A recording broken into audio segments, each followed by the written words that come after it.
Ritzpa, la mer qui a défié les cieux. La terre se fendait sous les pieds. Le vent portait la poussière et le silence pesait comme une pierre. Depuis 3 ans, la pluie n'était pas tombée. Rien ne poussait, rien ne vivait. Le peuple levait les yeux vers le ciel à la recherche de réponses, mais le ciel restait muet.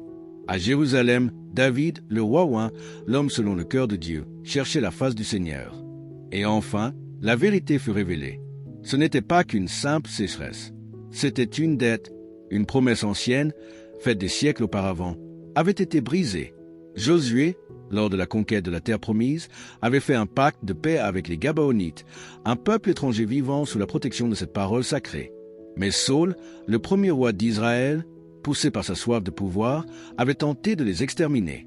Il tua des hommes, détruisit des familles et souilla la terre de sang innocent.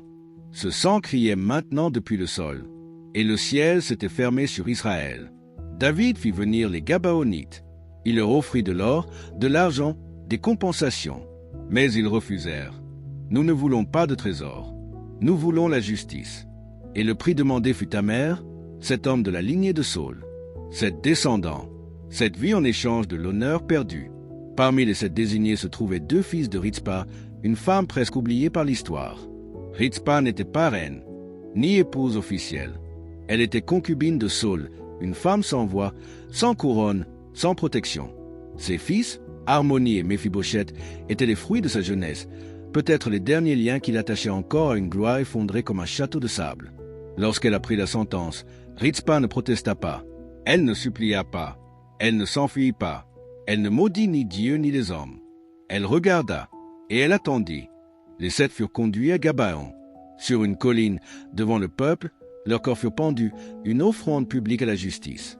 Personne ne plaira pour eux. Personne ne les descendit au coucher du soleil. Aucun enterrement digne. Seulement l'exposition, la honte et la lente décomposition sous le soleil impitoyable. Mais quelque chose changea. Dans le silence des jours suivants, une silhouette monta sur cette colline. C'était Ritzpa. Seule, un sac de deuil sur les épaules, le chagrin gravé dans le regard, elle grimpa jusqu'à l'endroit où ses fils et les autres pendaient déjà, pâles, lointains.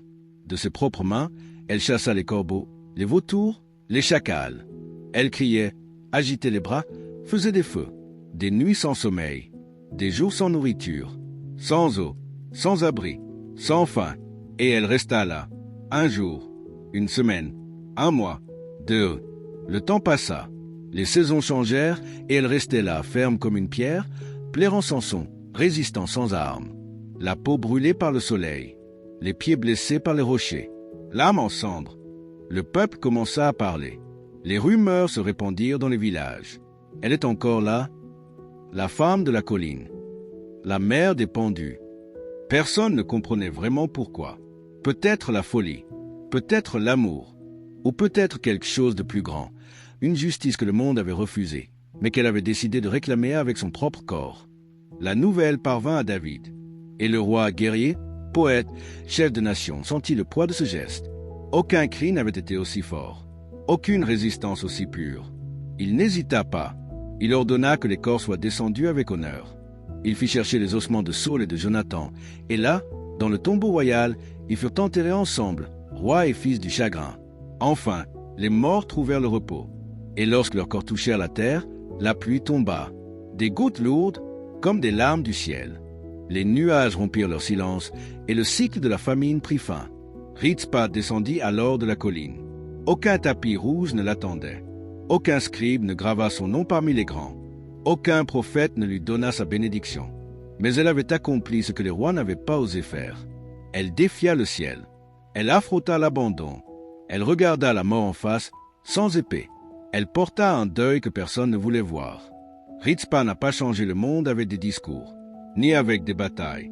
Elle a simplement tenu bon. Et à cause de sa douleur, la justice est venue. À cause de son amour, la colère s'est apaisée. À cause de son silence, Dieu a parlé.